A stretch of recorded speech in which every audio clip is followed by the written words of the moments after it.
la Nyanga autrement. LNTV, la Nyanga autrement.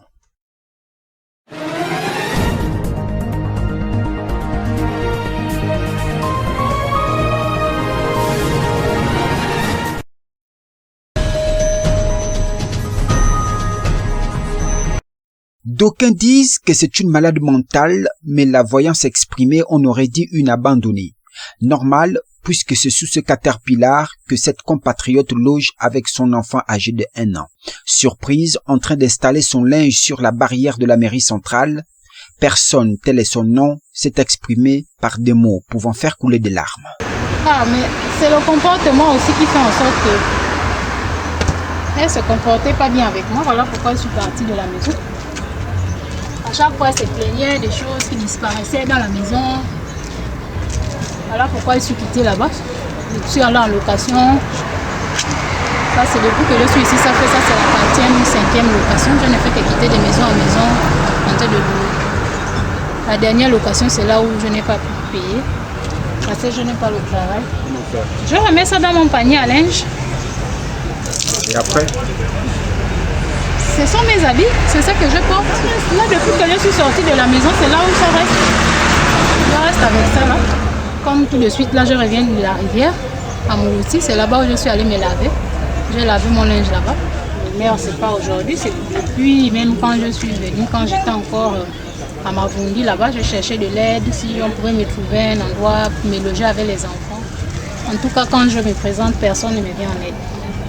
Moi, je préfère rester là, dehors. Mère de 3 enfants, cette jeune compatriote dit avoir abandonné les 2 autres chez ses voisins qu'elle considère. Seul ce petit garçon qu'elle a entraîné et qui malheureusement subit avec elle chaque soir sous ce caterpillar.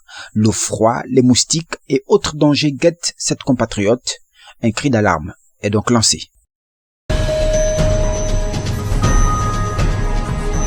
Avec l'étude de texte, demain on sait que c'est les mathématiques. 1 plus 1 égale à 2. Oui. Voilà, et puis l'EDM. Harmonisateurs et surveillants de classe, tous réunis à la faveur de la correction de l'examen du certificat d'études primaires, dont les résultats sont attendus dans les tout prochains jours. Nous sommes dans la période de la correction des épreuves du CEP. En salle, nous allons prendre les copies pour déposer au CETA. Et les correcteurs prévus, ce sont des enseignants. Ce sont certains enseignants qui ont été prévus, qui ont été programmés. Il y a certains qui étaient à la surveillance, qui se retrouvent encore à la correction. Bien, tous les correcteurs ont été d'abord formés. Donc nous avons fait des sessions de formation sur l'interprétation de la grille de correction par rapport au collégien. Donc tout le monde se comporte très bien, il n'y a pas de souci. Vraiment, ils ont assimilé tout ce que nous leur avons donné comme rudiment pour la correction. En présence des inspecteurs pédagogiques, cette séance de correction se déroule avec beaucoup d'intensité, conformément aux directives des plus hautes autorités du ministère de l'Éducation nationale.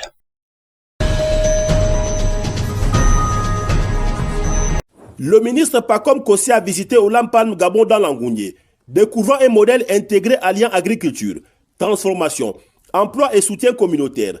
L'entreprise investit dans l'expansion de ses plantations, de 13 000 à 25 000 hectares prévus, pour assurer une production résiliente face au climat. C'est un investissement d'une valeur d'approximativement plus de 30 milliards de francs CFA, qui va permettre de valoriser sur place les matières produites au Gabon et d'exporter moins de matières brutes, qui peut permettre un positionnement du Gabon comme pionnier dans la région et dans la sous-région en termes d'énergie renouvelable. On a travaillé énormément avec les communautés riveraines, déjà pour qu'elles comprennent quel était notre projet, leur expliquer ce qui allait en découler, comprendre également leur utilisation du territoire. Olampan Gabon protège la biodiversité avec des barrières électriques et crée des emplois ruraux, notamment via l'intégration de 1500 récolteurs. Grâce au partenariat avec le PNPE, l'entreprise dispose d'une capacité industrielle significative, avec 3 usines traitant 225 tonnes par heure, produisant environ 150 000 tonnes d'huile de palme brute annuellement. Pour ce qui est de l'huile rouge, nous allons diluer avec de l'eau chaude pour faciliter l'écoulement de l'huile.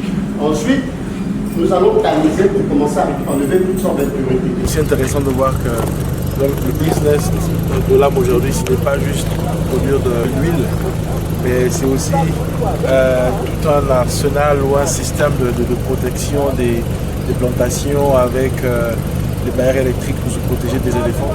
Donc c'est une journée jusque-là très intéressante. En soutenant l'entrepreneuriat rural et les communautés locales, Olampan Gabon contribue au développement durable et à la transformation du Gabon, répondant ainsi aux objectifs nationaux de souveraineté alimentaire et de valorisation locale.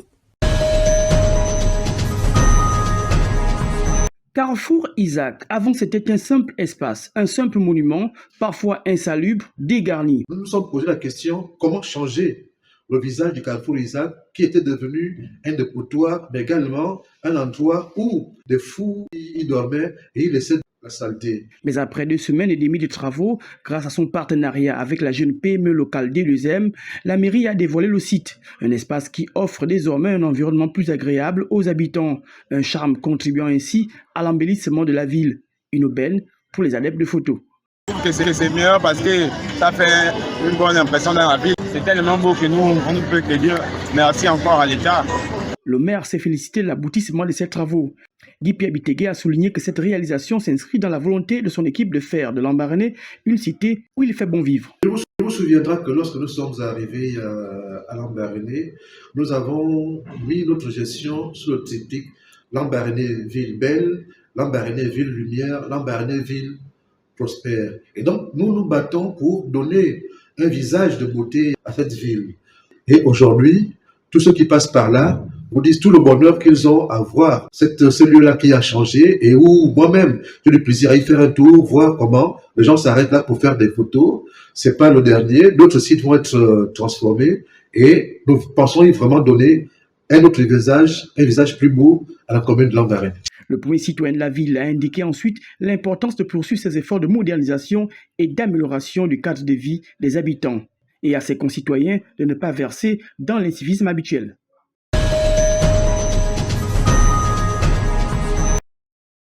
Une conférence débat appuyée par des témoignages de quelques membres. C'est ainsi que la Journée internationale de sensibilisation à l'albinisme a été célébrée par l'antenne Otogwe de l'association de lutte pour le bien-être des albinos. Réunis à la mairie du 1er arrondissement de Franceville, les participants sont venus des 4 coins de la province. Aujourd'hui, nous sommes face à plusieurs enjeux, à plusieurs challenges. Et les personnes atteintes d'albinisme ne doivent pas être laissées pour compte. Ils doivent faire partie du défi que doit relever la 5e République aujourd'hui. Voilà pourquoi nous organisons ces journées afin que, de façon très visible, notre voix puisse être portée et que nous ayons nos droits respectés. Les différentes maladies de la peau, le sujet a été largement débattu. Un combat qui, de l'avis de tous, demande l'implication de tous les membres ALBA.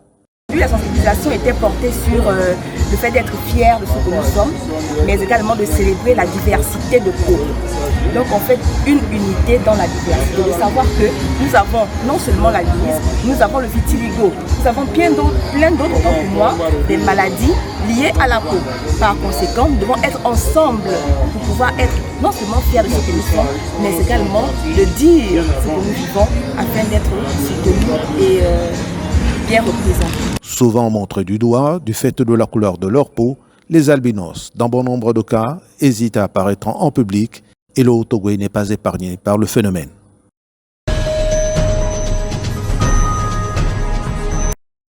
Initiative de la plateforme des leaders patriotiques pour la bonne gouvernance, un regroupement d'hommes et de femmes au service de Dieu, le petit déjeuner de prière organisé à Mwanda a porté sur le thème de la consigne de Dieu pour la 5e République. Nous voulons faire dans l'inclusivité, que dans l'accompagnement de la 5e République, que ce ne soit pas une affaire de X, de Y. Moi, je suis homme d'église et je suis pleinement engagé parce que la Bible me recommande en effet de prier pour les autorités afin que nous puissions mener une vie paisible et tranquille. Et donc le message était un message d'inclusivité à l'endroit de ces autorités qui sont à quelques kilomètres de Mwanda. La défense des valeurs d'intégrité, le patriotisme, le travail, ainsi que le fait d'associer Dieu dans tous les actes de la 5e République, autant de sujets qui étaient au cœur des échanges. Nous avons été édifiés sur des grandes valeurs. Nous devons cultiver, nous qui, différents responsables d'administration, de telle sorte que nous impactions nos collaborateurs à la bonne gouvernance, à la simple pensée. Nous devrions maintenant passer à une autre étape, c'est celle de l'action. En plus des hommes et femmes d'église, les autorités de la ville et autres responsables administratifs ont pris part au petit déjeuner de Mwanda. Satisfait d'avoir écouté un message qui avait pour thématique la consigne de Dieu pour la nation. En résumé, c'est de dire que nous devions associer Dieu dans tout ce que nous faisons dans la nation. C'est un message qui nous a touchés. Organisé sous forme de séances de travail, les petits déjeuners de prière. Pour les organisateurs, c'est une occasion de renforcer le partage de la vision avec d'autres leaders concernés par les questions de bien-être.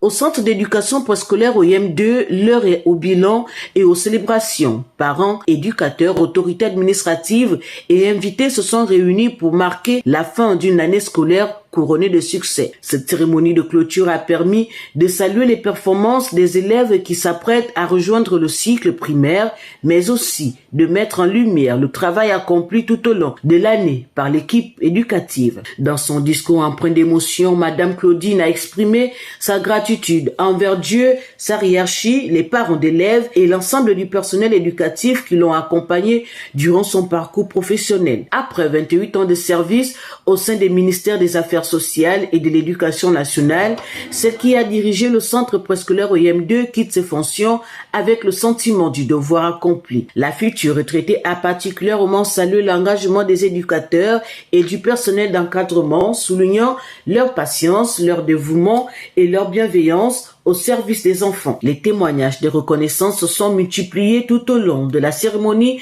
illustrant l'empreinte laissée par la directrice auprès de ses collaborateurs, des parents et des enfants. Pour beaucoup, Madame Claudine laisse derrière elle un héritage fondé sur la rigueur, l'amour du travail bien fait et la promotion de l'éducation de la petite enfance. Alors qu'une page se tourne pour le centre d'éducation préscolaire OIM2, l'établissement entend poursuivre sa mission éducative dans la continuité des valeurs transmises. Une retraite bien méritée pour Madame Claudine qui quitte ses fonctions avec un cœur rempli de souvenirs et la reconnaissance de toute une équipe éducative.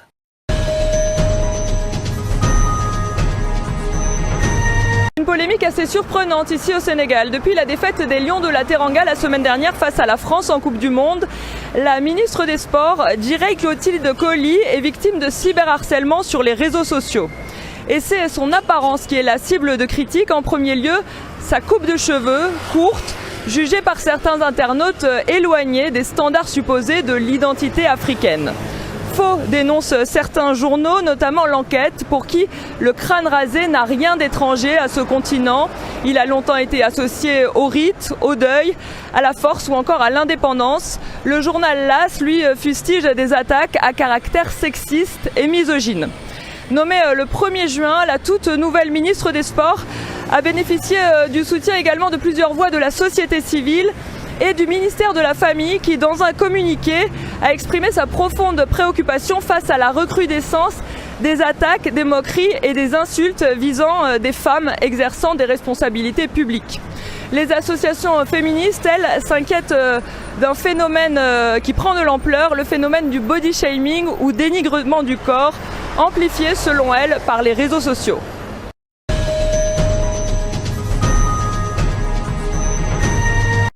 Elles sont arrivées sans encombre depuis Kinshasa jusqu'à Bukavu, en zone occupée par la FCM 23. Convoyées par les équipes de l'UNICEF, les épreuves de l'examen d'État ont été très officiellement distribuées à tous les élèves, même à ceux qui viennent de l'autre côté de la frontière.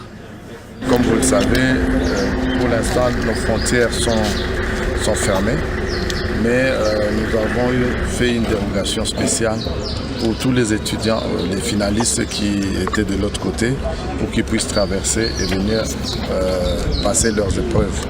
Je vous informe que la frontière a été spécialement ouverte pour eux et ça sera aujourd'hui, demain et après-demain, je pense.